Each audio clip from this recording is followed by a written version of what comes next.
जी अस्सलाम वालेकुम। इस वीडियो के अंदर हम लोग डिस्कस करेंगे एक बहुत ही इंपॉर्टेंट एक्ट जिसका नाम है इलीगल डिस्पोजेशन एक्ट 2005।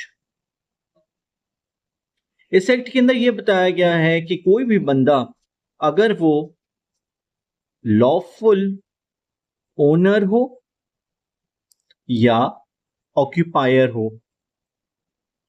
किसी भी इमूवेबल प्रॉपर्टी का। अब सबसे पहले हम लोग ये देखते हैं इमूवेबल प्रॉपर्टी क्या होती है। इमूवेबल प्रॉपर्टी वो प्रॉपर्टी होती है जिसको आप एक जगह से दूसरी जगह पे मूव नहीं कर सकते, वो स्टिक टू द प्लेस है, उसको हम लोग कहते हैं इमूवेबल प्रॉपर्टी। अब उस इमूवेबल प्रॉपर्टी का कोई ना कोई ओनर होगा या ऑक्यूपायर होगा। अब ओनर या ऑक्यूपायर का मतलब क्या होता है उसको देखते हैं हम लोग। ओनर का मतलब होता है कि उसके पास ऐसी डॉक्यूमेंट्री प्रूफ हो, ऐसे डॉक्यूमेंट्स हो जो कि उसके राइट को शो करे कि वो इस प्रॉपर्टी का मालिक है। ओनर ऐसा हो, उस प्रॉपर्टी का ओनर हो। ठीक है जी। अब दूसरी चीज हमारे पास होता है ऑक्यूपेंट। ऑक्यूपेंट का मतलब होता है कि आपके पास पोजेशन हो, उस टाइम मौजूद हो आपके पास वो, अगर इमूवेबल प्रॉपर्टी, तो आप उस प्रॉपर्टी के ऑक्यूपेंट हैं। आप ओनर और ऑक्यूपेंट के अंदर फर्क ये है कि ओनर जो है वो मालिक है और ऑक्यूपेंट जो है वो उस इमूवेबल प्रॉपर्टी के अंदर रह रहा हो, तो ये है ऑक्यूपेंट। ठीक है जी। ओनर आ गया, ऑक्यूपेंट आ गया हमारे पास। अब ये क्या है illegal disposition act? Illegal disposition act 2005। तो ये इलीगल डिस्पोजिशन एक्ट हमें ये बताता है कि कोई भी अगर लॉफुल ओनर या ऑक्यूपायर हो, ऑक्यूपेंट हो, उसको कोई डिस्पोजेस कर दे, उसको कोई डिस्पोजेस कर दे इमूवेबल प्रॉपर्टी से।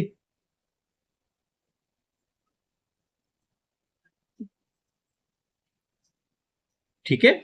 और कौन डिस्पोजेस करेगा? कोई लैंड ग्रैबर कर सकता है।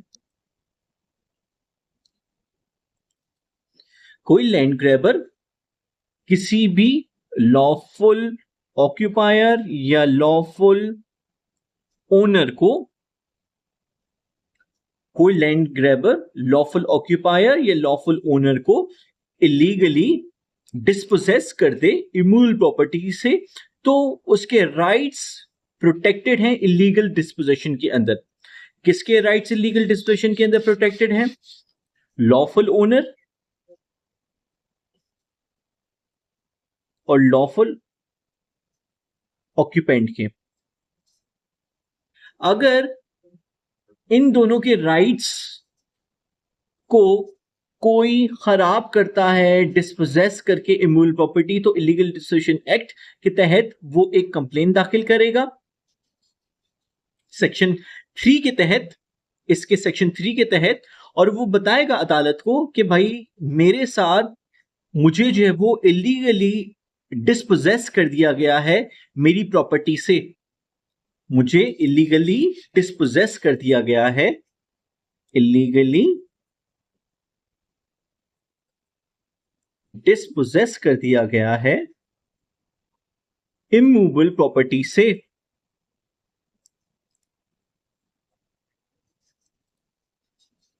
तो ऐसा बंदा जिसको इलीगली डिस्पोजेस कर दिया गया है इमूवेबल प्रॉपर्टी से, तो वो बंदा सेक्शन 3 के तहत of illegal disposition act court में एक कंप्लेंट दाखिल करेगा। अच्छा, कौन सी कोर्ट? इसके अंदर यहां पे बता दिया गया है, कोर्ट होगी court of session. Sessions court में जो है इलीगल डिस्पोजिशन एक्ट सेक्शन 3 के तहत जो वो दाखिल होगी।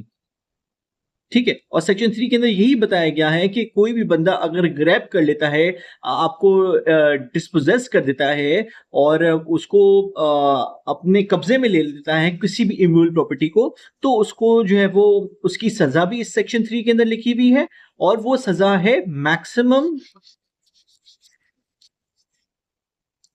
Extendable to 10 years. 10 years punishment है, उसके साथ साथ फाइन। तो जो भी मुल्जिम, जिस भी मुल्जिम के खिलाफ अगर ये साबित हो जाता है कि उसने वाकई में इलीगली डिस्पोजेस किया है किसी भी लॉफुल ऑक्यूपायर या लॉफुल ऑक्यूपायर या लॉफुल ओनर को, तो उसको ये सजा जो है वो दी जा सकती है। ठीक है जी। तो ये था इसका मेन मकसद। इसके अंदर टोटल हमारे पास 9 सेक्शंस, सिर्फ 9 सेक्शंस के अंदर बहुत छोटा सा एक्ट है, लेकिन बहुत ही इंपॉर्टेंट रोल हमारे मुआशरे के अंदर जो है वो ये प्ले कर रहा है, क्योंकि ये जो है वो सेव कर रहा है लैंड ग्रेबर्स से लोगों को, इनोसेंट लोगों को। अच्छा जी, सेक्शन 1 के तहत, सेक्शन 1 के अंदर हमारे पास इसमें शॉर्ट टाइटल लिखा हुआ है जो इसका नाम है इलीगल डिस्पोजिशन एक्ट। सेक्शन 2 के अंदर हमारे पास शॉर्ट डेफिनेशंस लिखी हुई हैं जिसको हम लोग जिक्र कर चुके हैं कि कोड, ऑक्यूपायर, ओनर, ये सारी छोटी सी डेफिनेशंस लिखी हुई हैं। ठीक है जी। सेक्शन 3 के अंदर असल मायनों के अंदर जो वो डिफाइन किया गया है कि जो इलीगल डिस्पोजेशन को प्रिवेंट करने के लिए पूरी ब्रीफ डेफिनेशन जो है वो गिवी है कि कैसे प्रिवेंशन किया जाएगा ऑफ इलीगल डिस्पोजेशन, और इसी के तहत जो है वो कंप्लेंट जो है वो दाखिल की जाती है इलीगल डिस्पोजिशन। ठीक है जी। अब उसके बाद फिर सेक्शन 4, सेक्शन 4 के अंदर बताया जाता है कॉग्निजेंस। कॉग्निजेंस का मतलब ये कि अगर इस मुल्जिम के खिलाफ इतना मटेरियल अवेलेबल है कि हाँ वाकई इसने जो है वो इलीगली डिस्पोजेस किया है, तो उसके खिलाफ जो है वो केस जो है वो चलेगा। सेक्शन 5 के अंदर बताया गया है इन्वेस्टिगेशन का प्रोसेस, कि कितनी देर में और कितने टाइम के अंदर जो है वो इस इन्वेस्टिगेशन होगी इस मामले की, इस कंप्लेन की, जो कोई एक लॉफुल ऑक्यूपायर या लॉफुल ओनर जो है वो दाखिल करेगा सेशन कोर्ट में। उसकी जो वो इंक्वायरी होगी, और इंक्वायरी जो एक लिमिटेड टाइम के अंदर इंक्वायरी होगी, उसके बाद जो है वो कोर्ट ये असेस करेगा, कोर्ट ये असेस करेगा कि वाकई में उसका केस जो वो मेक आउट होता है कि नहीं। अगर वो मेक आउट होगा, उसके बाद जो है वो केस जो फर्दर प्रोसीड होगा, वरना अगर ऐसा साबित हो रहा हो कि ये जो है वो सिविल डिस्प्यूट है दो प्रॉपर्टीज के दरमियान और कोई इलीगली डिस्पोजेस किसी को ना किया गया हो, तो वो कंप्लेन डिसमिस भी की जा सकती है।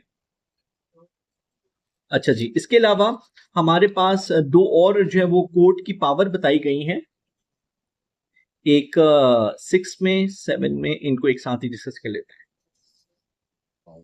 पावर टू अटैच प्रॉपर्टी,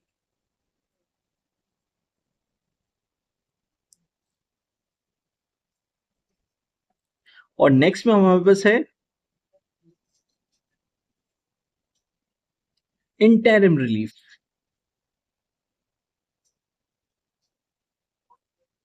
अगर कोर्ट ये देखती है इसमें पावर, कोर्ट जो है वो अटैच कर सकती है किसी की भी प्रॉपर्टी। इसके बाद 7 इंपॉर्टेंट है। 7 ये है कि during the course of the proceedings of the trial of the illegal disposition act की जो कंप्लेन चल रही है, जो केस चल रहा है बंदे का, उसके दौरान अगर इसको ये कोर्ट को ये लगता है कि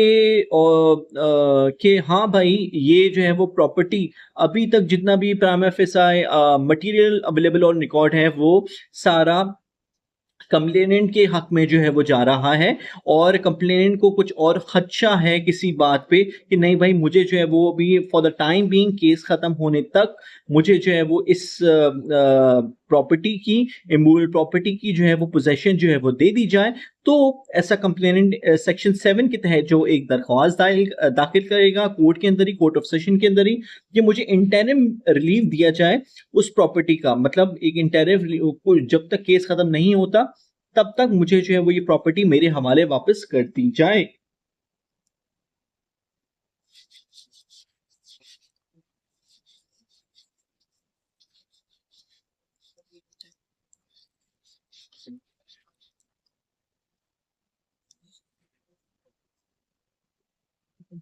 अच्छा जी, सेक्शन 8 और लास्ट में वहां पर सेक्शन 9।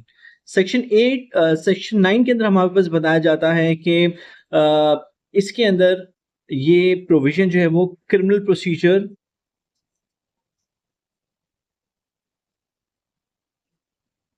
कोड के प्रोविजंस भी जो है वो इसके अंदर जो है वो एक्ट करेंगे। और सेक्शन 8 के अंदर हमारे पास एक तो बताया गया है कि अपील जो होगी, इसका जो भी नतीजा निकलेगा उसकी जो अपील होगी वो होगी हमारे पास हाई कोर्ट में। 8A के अंदर बताया गया है। ठीक है जी, तो ये हमारे पास इलीगल डिस्पोजिशन एक्ट, जो कि बहुत ही इंपॉर्टेंट एक एक्ट है, इसको हमने पूरा डिस्कस किया और इसकी तफसील में हमने इसको देखा। इससे रिलेवेंट जो केस लॉस होंगे उसको भी हम लोग नेक्स्ट वीडियो के अंदर जो है वो डिस्कस करेंगे। Thank you.